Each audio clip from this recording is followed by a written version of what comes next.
On top inside Edo today, Uzairue clan don endorse Obaseki and Shaibu for second term. On top 2020 governorship election wey go shele for Edo State, now Uzairue pipo for Esako West local government area for Edo State don take endorse Governor Godwin Obaseki and Right Honourable Comrade Philip Shaibu for second term for office.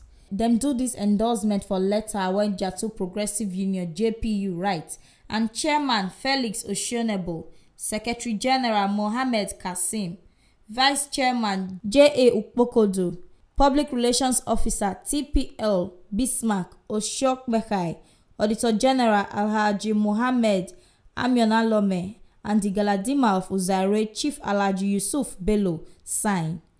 JPU talk say dem do this endorsement because of the ogbonge development when governor and deputy governor dey do for their community and the whole Edo State. Members of JPU Progressive Union JPU Benin chapter and the whole Uzairue people use their full mind take hail Edo State Governor Godwin Obaseki and him deputy Right Honourable Comrade Philip Shaibu for the ogbonge development wey dey shele for Edo State.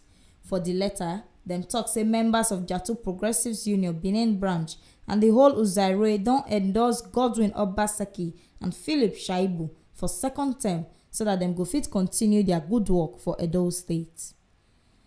Na so we see this ogbonge update reach on top wetin shele for inside Edo today. On top say Uzairue clan for Edo State don endorse Godwin Obaseki and Philip Shaibu for second term for office. Make una no forget say this ogbonge update wey dey reach una so na T Live Media na im carry am come give una. And to dey get more of this ogbonge tori, make una subscribe to our YouTube channel on top T Live Media TV. Make una comment and like all our videos. Make una still follow us for Facebook on top T Live Media. And una fit still log on to www.tlivemedia.com to dey get more ogbonge tori.